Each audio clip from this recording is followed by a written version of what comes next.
content, have low vision, or have another print disability, which makes reading, holding a book, or turning a page difficult or impossible. The content is copyrighted by the respective publishers.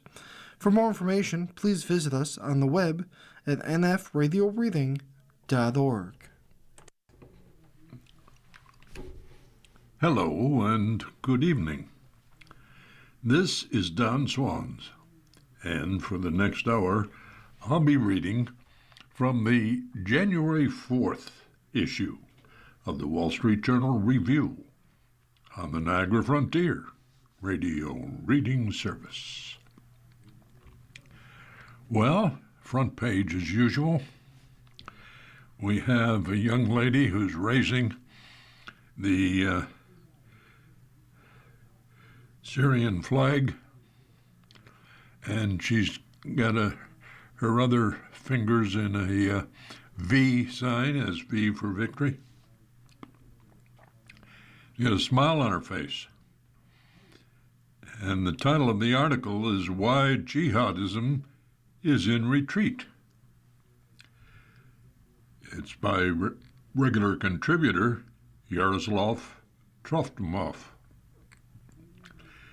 1 week before Islamic State-inspired terrorists attacked a Jewish religious celebration in Sydney, Australia on December 14th, Syrian President Ahmad Shahara addressed a diplomatic conference in Doha, Qatar. Fresh from hobnobbing with President Trump in the White House and dressed in a suit and red tie, the man who created the Islamist extremist movement's Syrian franchise told the assembled dignitaries that his homeland would not be a source of problems for anyone, including neighboring Israel. We have gone from a country that exported crisis to one that has a hope of delivering stability, Shahara said. The occasional terrorist acts flaring up around the world, often by self-radicalized Islamic State sympathizers, such as the father and son who gunned down 15 people in the Hanukkah party in Sydney, overshadowed the broader trajectory of political Islam in the Middle East and beyond. In a historic shift away from the lure of global upheaval and toward a more pragmatic coexistence with the rest of the world, including the West, it now largely follows Shahara's path. Jihadism and radicalism are in demise, and that's because they have never had a successful model to present to society, not once in the past 100 years, said Hayman Hamrami, former deputy parliamentary speaker of Iraq's autonomous Kurdistan region and a senior leader in its dominant party. The ideology of modern political Islam, which emerged with the Muslim Brotherhood's founding in 1928, was influenced by two other 20th century ideologies, communism and fascism. Like them, it sought a utopian new world, aspiring to overthrow the global order, or at a minimum, the contemporary Muslim nation-states, by erasing unnatural borders drawn by Western colonizers.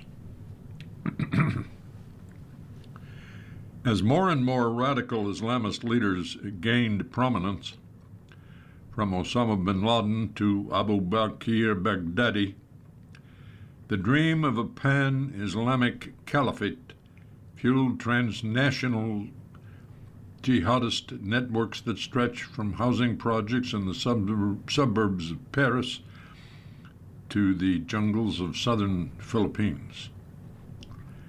Jihadism's multi-generated conflict with the West pulled America into lengthy wars in Afghanistan, Iraq, and elsewhere. Now, this wave is receding, maybe permanently. Global jihad is no longer in vogue. While regional insurgencies continue, especially in parts of Africa, the Islamists that have managed to gain power, be it Shira's movement in Syria or the Taliban in Afghanistan, proclaim their desire to go local. Instead of worldwide holy war, they want to focus on national affairs, building friendly relations with all countries, including non-Muslim powers like the U.S., India, China, and Russia. To them, the nation state is something to be developed, not erased.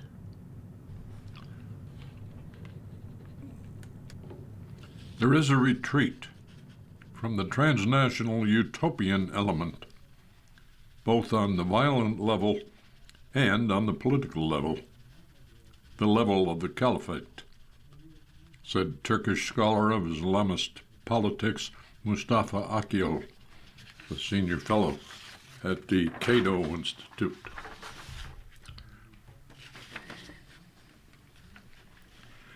The Taliban and Shira in Syria show that jihadist movements can be successful as national liberation movements, but only if they go less ideological and take a more pragmatic route.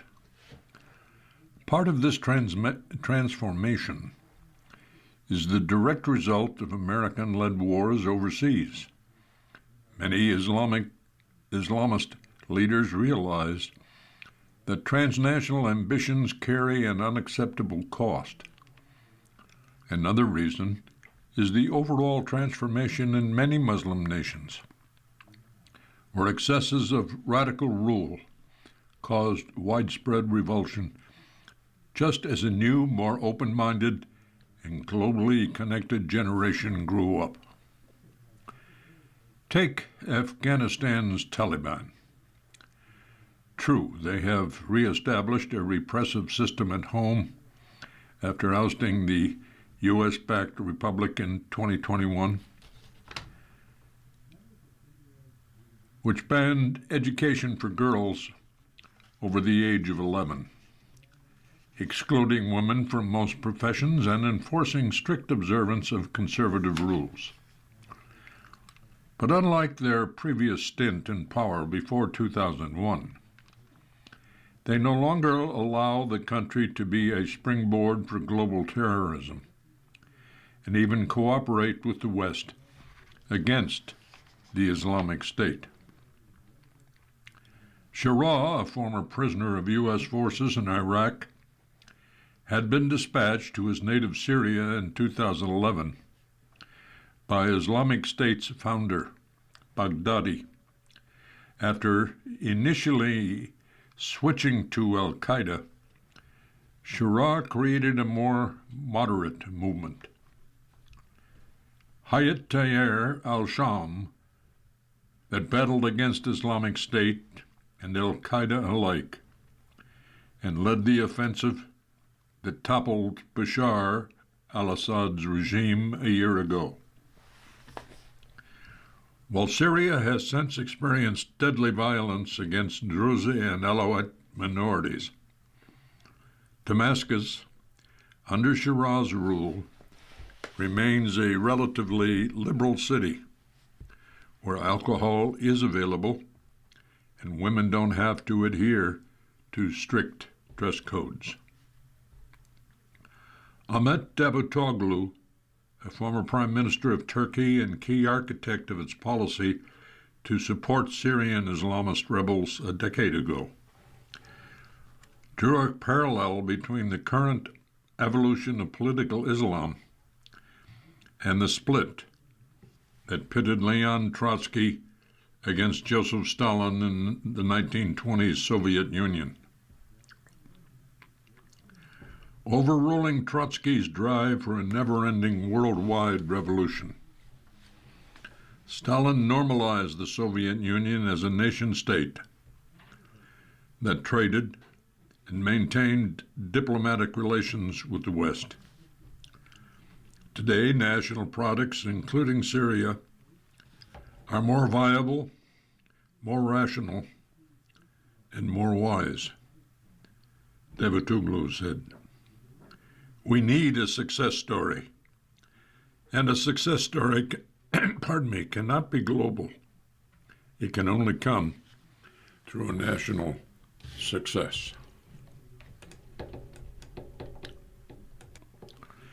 Nader Naderi, who served as one of the deposed Afghan Republic's senior negotiators with the Taliban, pointed out that Stalin's Soviet Union, far from abandoning global ambitions, expanded its sphere of influence around the world after the 1920s. The same could happen with the newly pragmatic Islamists, he cautioned. True, the Taliban have evolved diplomatically and gained patience, learning from the past that they can't create dramatic events that would summon an international response, said Naderi, now a fellow at the Hoover Institution at Stanford. But their global view, that they have an obligation to establish the rule of God in the land of God, that didn't change. It's a misrepresentation to portray them as only nationally focused forever. While the U.S. has welcomed Syria's new administration, lifting its bounty on Shura and ending sanctions on Damascus, doubts about the extent of the transformation persist in Washington, too. This isn't all over. Under the surface, jihadism is still bubbling, a senior U.S. official warned. Norway's Foreign Minister Ipsen Barth Eide added that the decline of global jihadism over the past decade does not mean that the world has become a safer place. Europe's bloodiest war in generations, unleashed by Russia in 2022, rages on in the Ukraine and threatens to spread after already causing hundreds of thousands of casualties. The terrorist threat was serious and terrible for those who are affected, but it was like a nuisance in his otherwise functioning system. The fear of asymmetric security challenges has been replaced by the fear of symmetric classical war between states. And there is simply no asymmetric danger at the level of the interstate war. Industrial states kill people at a much higher degree of efficiency than even the most well-trained terrorists can. It's not just the idea of global jihad that became unfashionable over the past decade in the greater Middle East. So increasingly did political Islam write large. The Muslim Brotherhood catchy slogan, "Islam is the solution," once offered an appealing political alternative to people living under the region's most secular authoritarian regimes. Tomorrow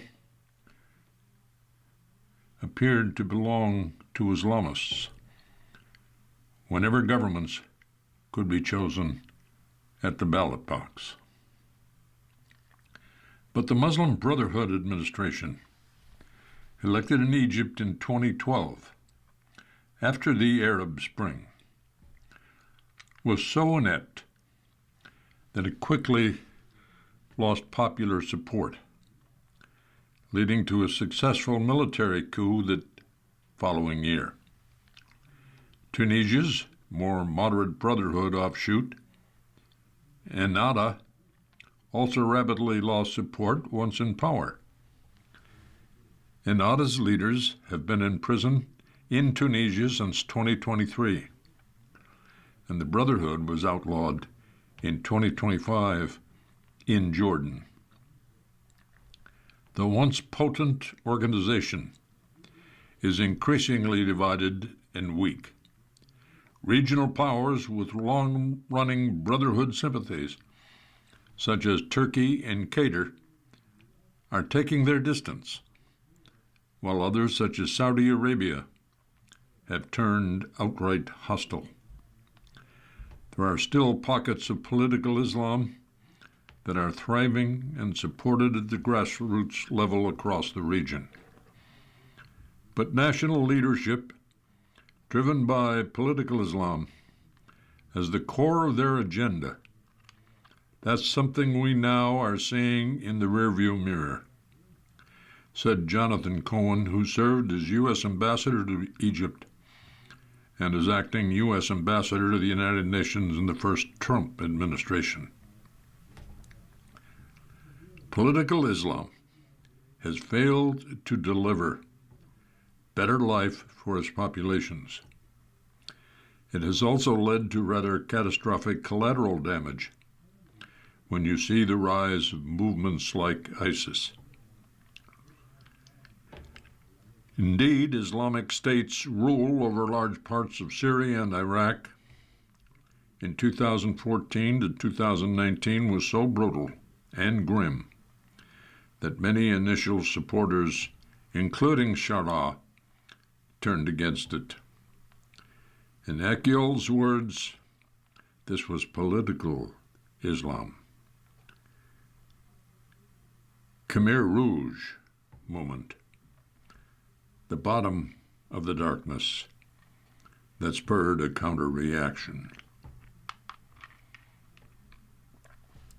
The Iranian revolutions of 1979 was the time when political Islam first seized power, promising to uplift the oppressed masses worldwide. Instead, Iran's corrupt Shiite theocracy presided over decades of economic stagnation and political repression, a system that has pushed more and more young Iranians away from religion as such.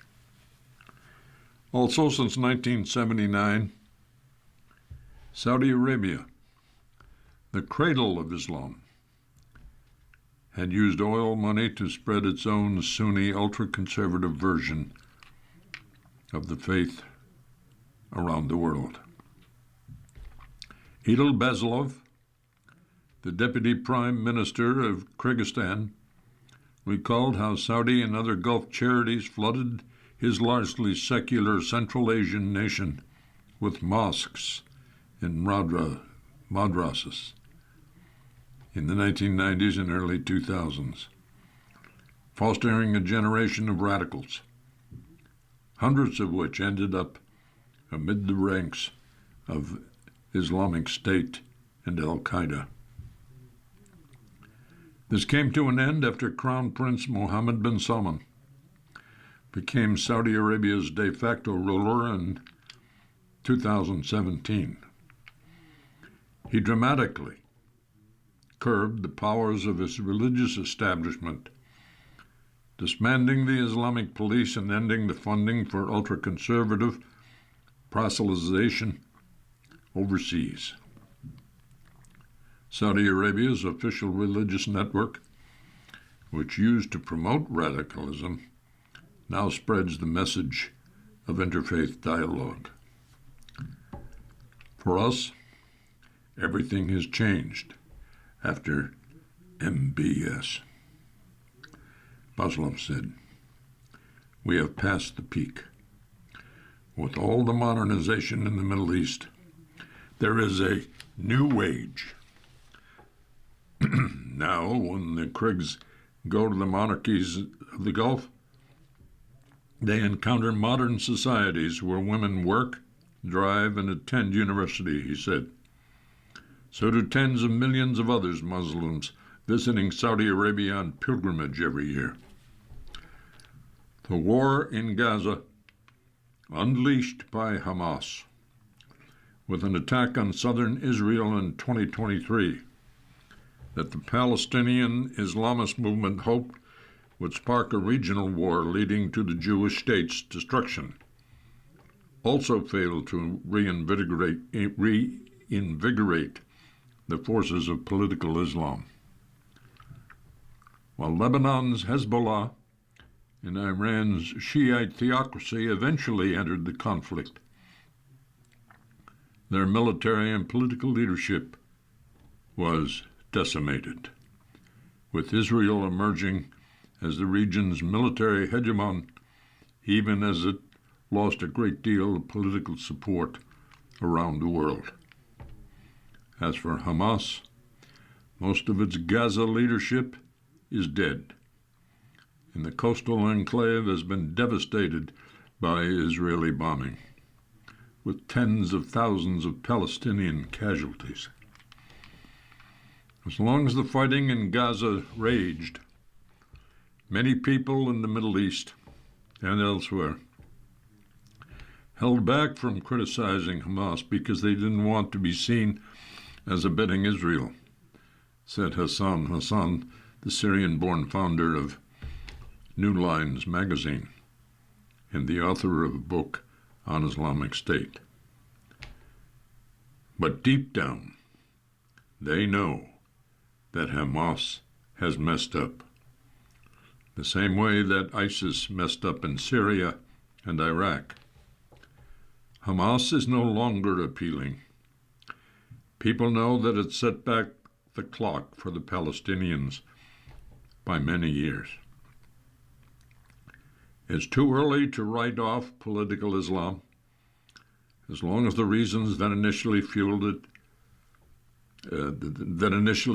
its rise remain, cautioned Philip Gordon, who served as National Security Advisor to Vice President Kamala Harris and is President Obama's coordinator for the Middle East.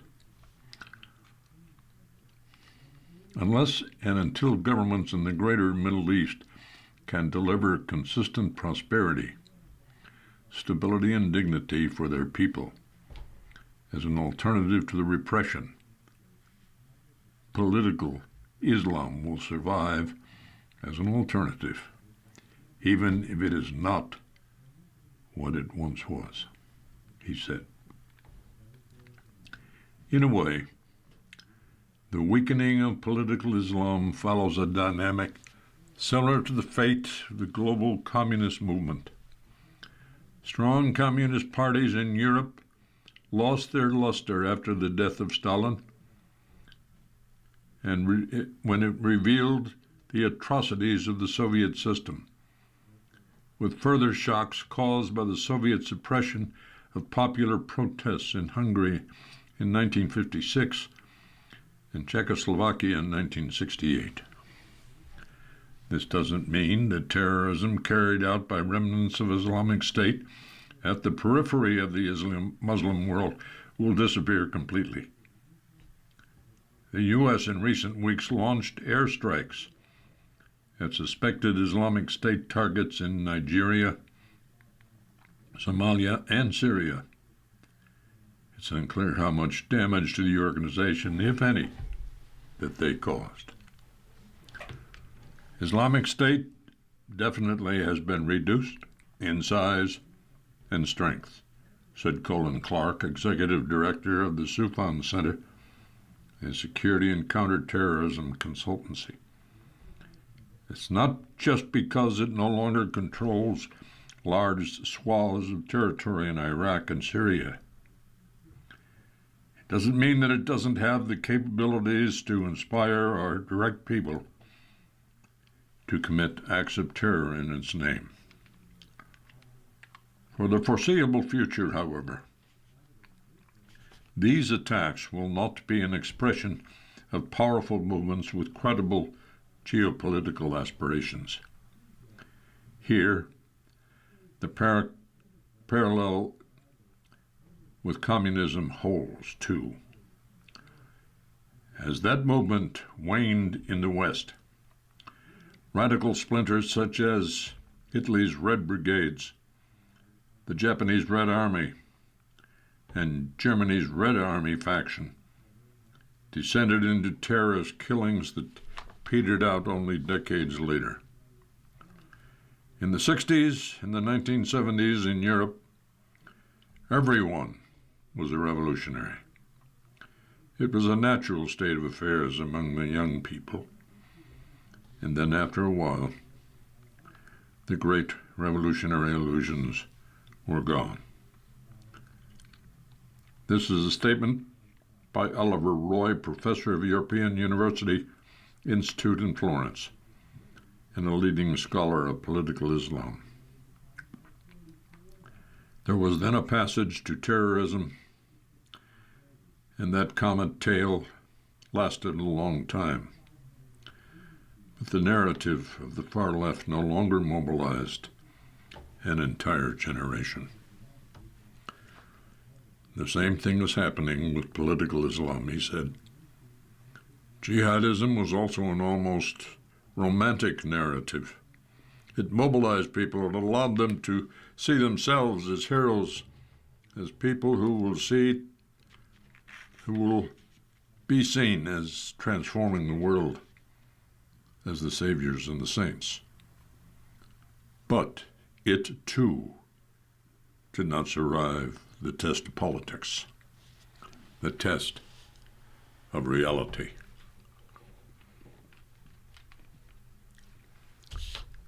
You are listening to a reading of articles and features from the Wall Street Journal Review on the Niagara Frontier Radio Reading Service. There's a short article on the bottom of page 4 that I would like to share. It's written by Alan Woodward, and it's entitled, "In a First, NASA telescope spots asteroids colliding." In a cosmic fireworks display, scientists observed two objects colliding around a bright star outside of our solar system. In a scientific first, astronomers have witnessed two objects violently colliding in space. The impact generating a dusty debris cloud that reminiscent of cosmic fireworks. The collision occurred 25 light years from Earth, around a star known as Fomalhaut. Younger, brighter, and more massive than the Sun. Fomalhaut sits at the center of a system much like our own solar system. It is one of the brightest stars we can see. Sky watchers in the northern hemisphere can glimpse it looking south during autumn, with the constellation Piscis Austrinus. Scientists have watched Fomalhaut since discovering a dust belt around the star in 2004, using the National Aeronautics and Space Administration's Hubble Space Telescope, which orbits our planet. In Hubble's new observations, the recent collision resembled a luminous ink blot.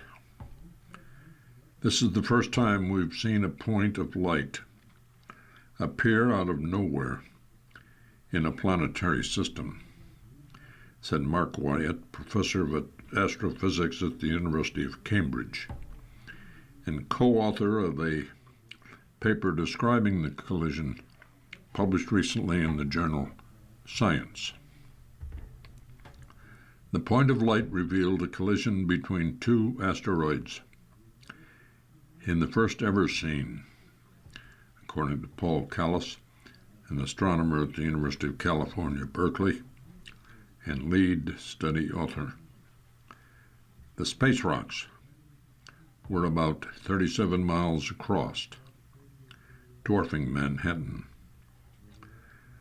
The most peculiar aspect of the unprecedented observation, the author said, is that such events may not be as rare as astronomers once thought.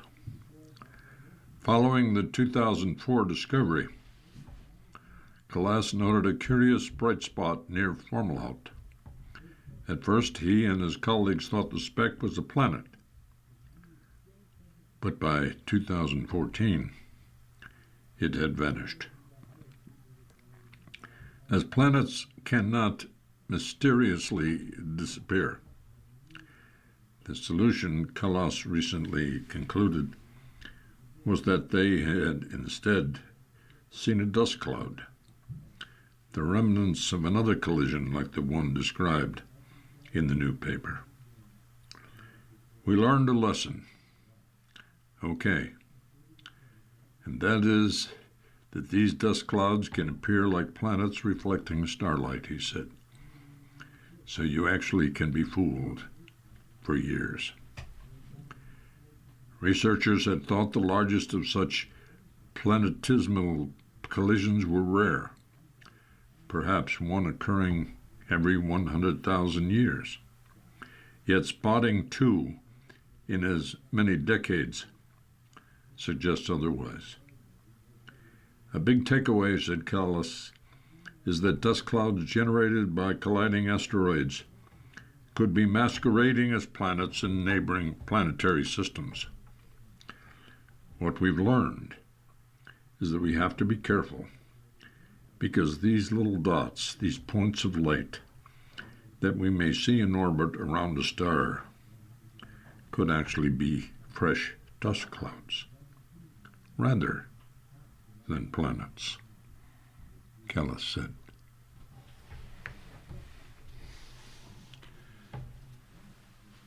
You're listening to a reading of articles and features from the Wall Street Journal Review on the Niagara Frontier Radio Reading Service. Certainly changing direction. Here's an article that is indeed intriguing. It's entitled, Universities Cannot Be Neutral. It's written by Brian Sosick, the author of The Opinionated University, Academic Freedom, Diversity, and the Myth of Neutrality in American Higher Education, which will be published by the University of Chicago Press next week on January 12th.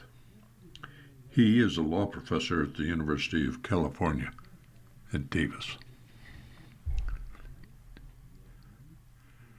When universities' responses to October 7th and its aftermath alienated people on all sides of the issue, interest grew in convincing schools to stay quiet,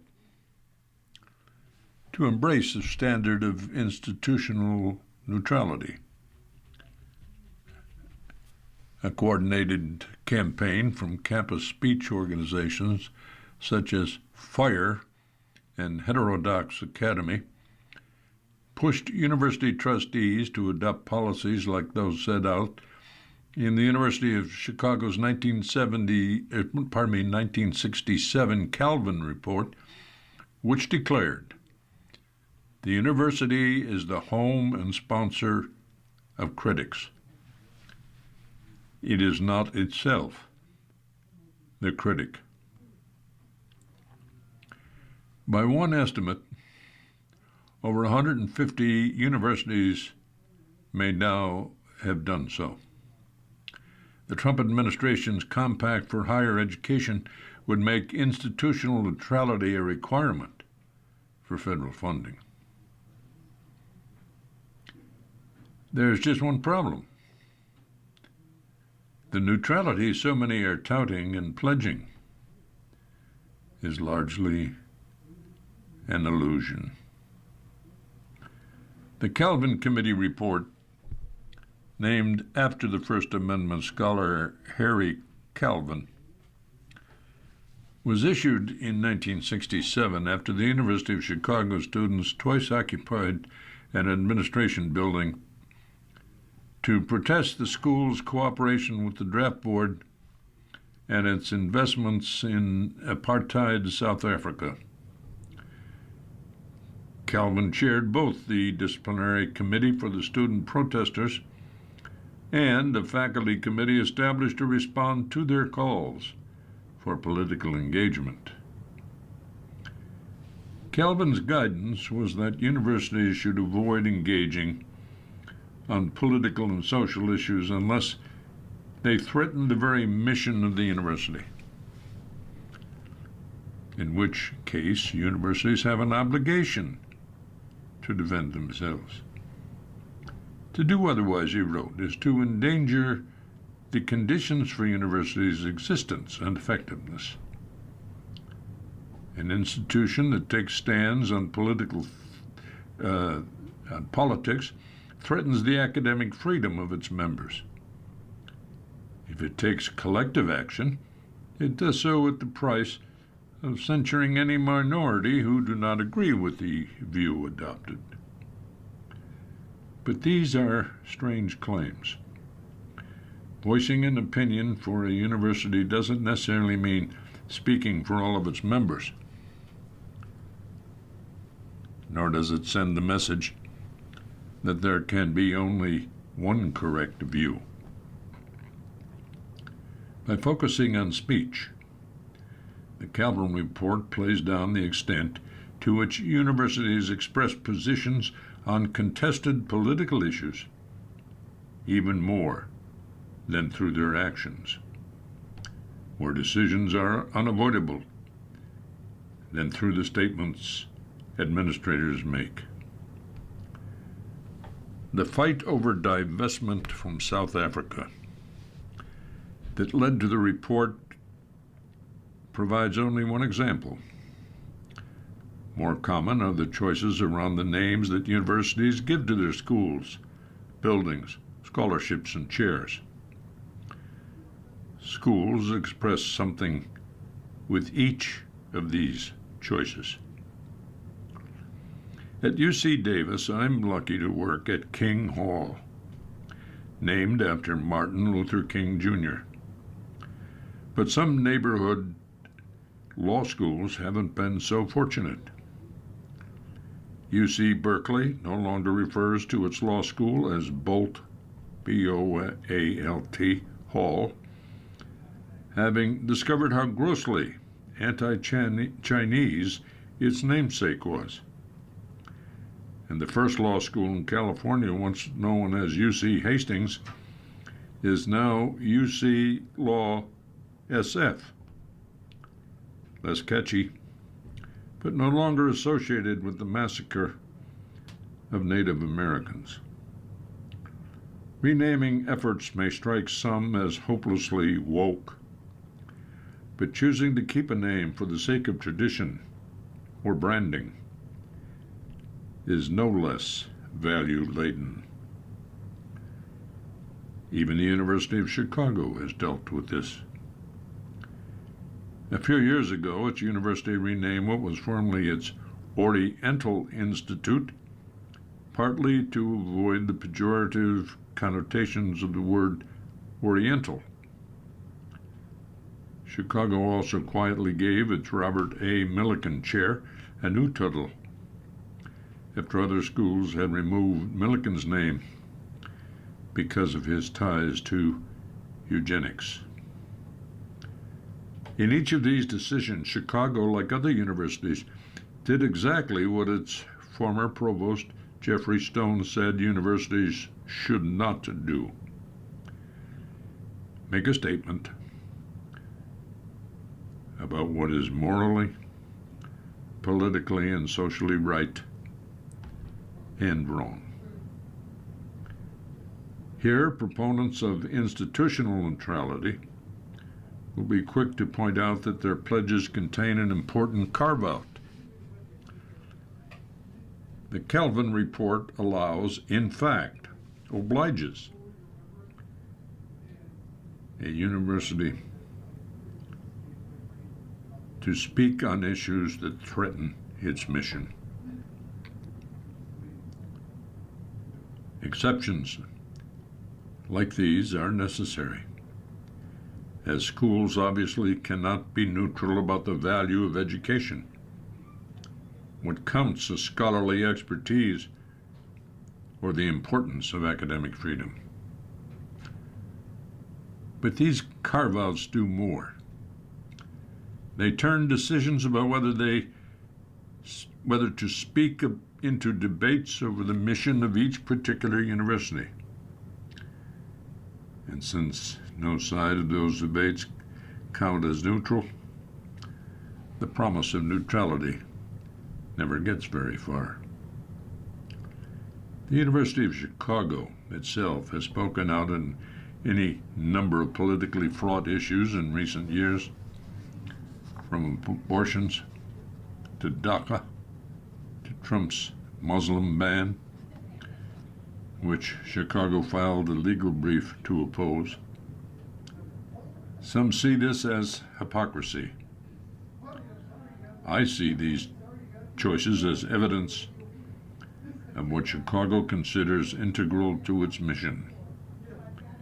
In its brief, Chicago claimed it has a global mission, which is what justified its stance on immigration law. Not every university shares that global mission. Some exist to serve their states, their local community, or people who share their faith.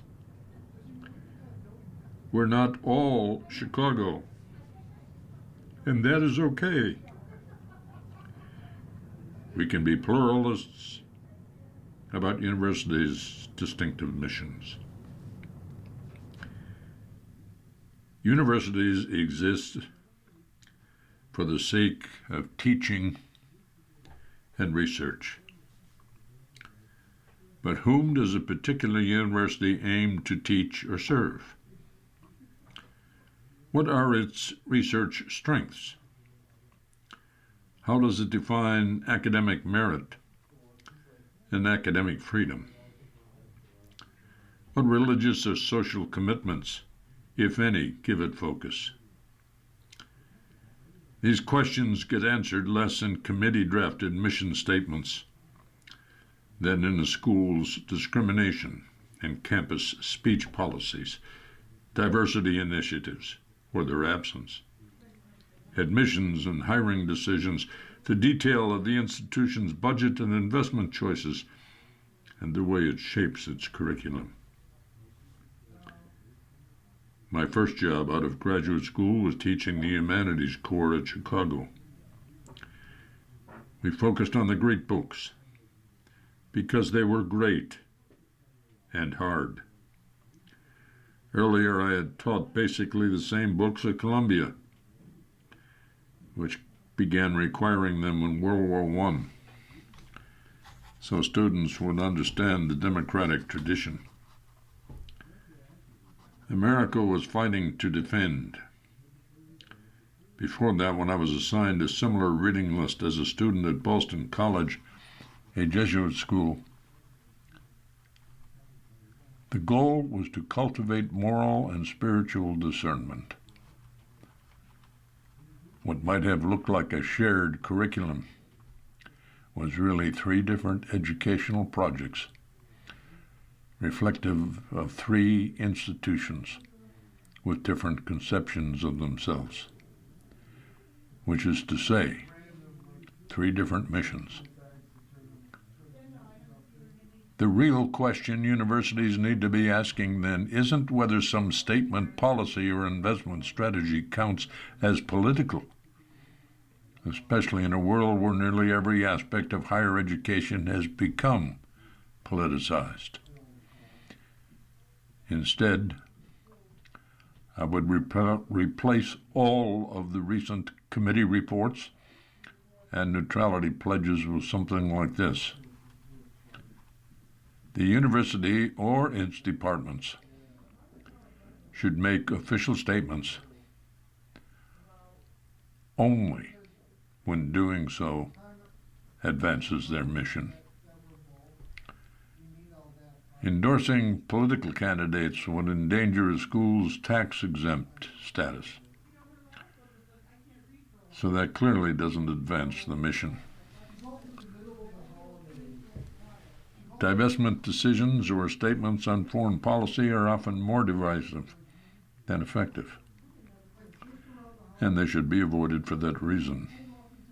Not because profit maximization or silence is always neutral. Some issues, for some schools, so thoroughly implicate their mission that they need to be addressed, no matter how controversial. Catholic University and the University of California were both right to talk about Dobbs, the Supreme Court's abortion decision, though in opposite ways, and for different reasons. More recently, when the Trump administration has denied the existence of transgender people and demanded that universities do so as well, so-called neutrality pledges them, some so-called neutrality pledges give them nowhere to hide. If universities must speak out about threats to their mission, but can't speak otherwise, every choice about when to speak up ends up by defining what their mission is. Staying quiet when transgender students, faculty, and staff are under attack isn't silence in that case. It is a loud expression that trans rights and trans people aren't relevant to the school's mission. There's nothing neutral about that. In the end, Calvin's loophole ensures that universities will always be saying something about their mission, if nothing else, even when they maintain the institutional silence the Calvin Report has become so famous for recommending.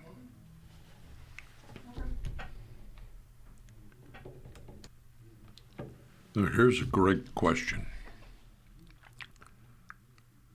Why people live longer? Here's an article dealing with that, or part of it anyway. It's entitled, My Parents' Secret for Living Well into Their 90s. And it is Embracing Strangers. It's written by Ezekiel Emanuel. He's written a new book, Eat Your Ice Cream, 6 Simple Rules for a Long and Healthy Life, which will be published this week by W.W. Norton. He's at the University of Pennsylvania, Perelman School of Medicine. Well,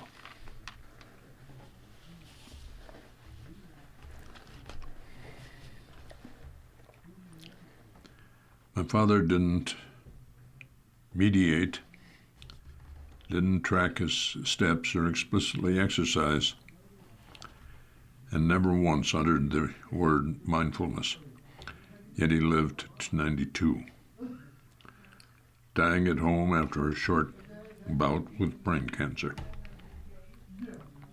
Having been visited by his children and 11 grandchildren in 10 days between diagnosis and death, my mom is still going strong at 92, She still has her sense of humor and her political engagement, but no diseases that will kill her, as she puts it.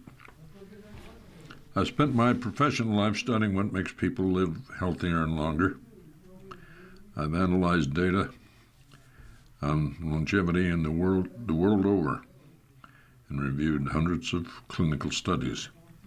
I've heard numerous new claims about supplements, diets, tech devices that are supposed to extend life, but nothing I've read in the scientific literature explains longevity better than the lies of my incorrigibly social parents, Benjamin and Marcia and Emmanuel.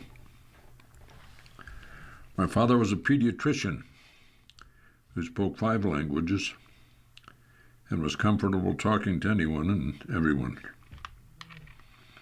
In the melting pot that was Chicago, immigrant parents brought their children to him because he always found a way to communicate with them and care for their children,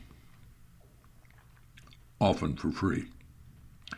He routinely talked to strangers, offering suggestions based on his well-honed diagnostic skills. My father loved to travel and explore new towns, national parks, and monuments. During my childhood, whenever we stopped in a restaurant, he could start chatting with the people at the next table within 5 minutes, asking about their jobs, their families, where they were from, and what they liked about the place they lived. If nobody was at the nearby table, he'd strike up a conversation with the waitress. To a modern eye, this might seem overzealous, but people responded to him. They felt seen, not interrogated. There was no agenda, just my father's insatiable curiosity about people. I once watched him spend an entire bus ride diagnosing a fellow passenger's goiter, and then offering her advice about what kind of doctor she should consult. Another time, a casual chat with another father in a park ended with an invitation for our whole family to dinner at their house. My mom, who was also incurably social, her house was constantly filled with people she collected. She was a civil rights and anti-war activist in the 1960s.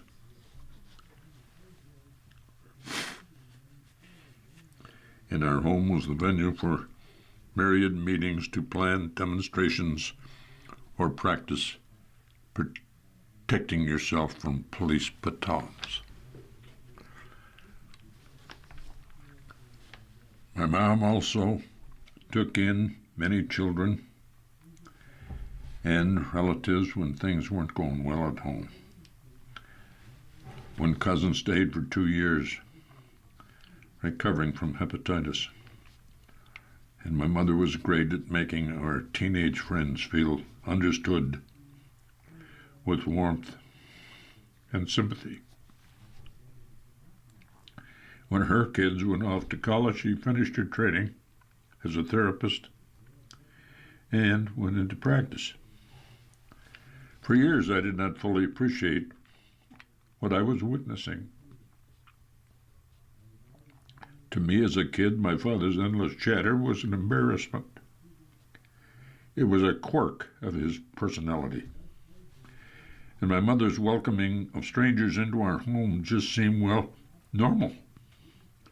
Only after decades as a physician and policymaker did I understand that my father and mother had, unintentionally, but eagerly, adopted one of the most powerful health interventions ever discovered. And that was simply human connection. Study after study now confirms what my Mother and father intuited long before science caught up. Harvard University's study of adult development, which followed people for over 80 years, found that people who were happiest stayed healthiest as they grew old, and who lived the longest were the people who had the warmest connections with other people. By contrast, social isolation is as dangerous to longevity and cognitive decline as being obese. My father didn't need PubMed to know that being interested in people kept him not just alive, but vibrant and energetic. My parents were also, in the truest sense, healers, not just in the hospital or therapist's office, but on the street, in the park, on the bus.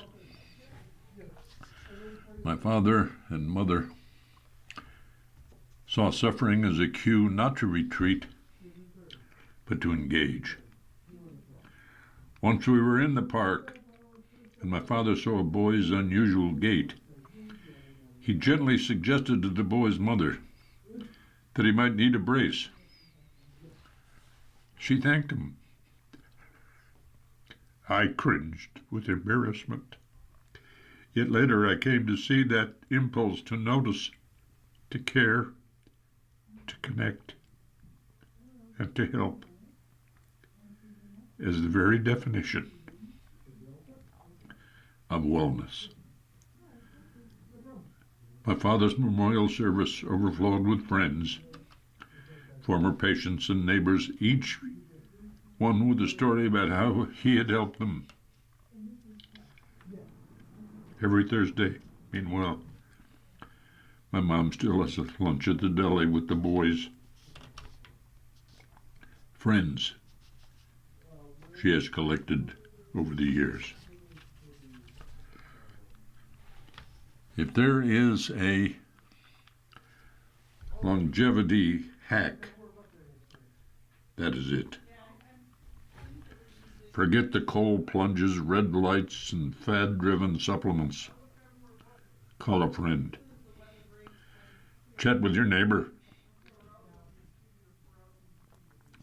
Ask the Uber driver or grocery checkout clerk how their day is going, or how their holidays were. When I think of my mother and father now, I realize that health isn't something you achieve in isolation. It is something that we all create together.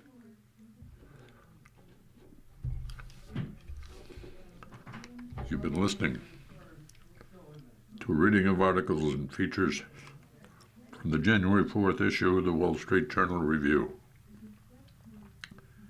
We read about the Wall Street Journal Review every Thursday at 7 p.m. Your reader has been Don Swans. We thank you for listening. And I haven't mentioned it to you yet, from me to you. Happy New Year. And certainly a healthy one as well. God bless. Coming up next in the Niagara Frontier Radio Reading Service, we have the New York Times.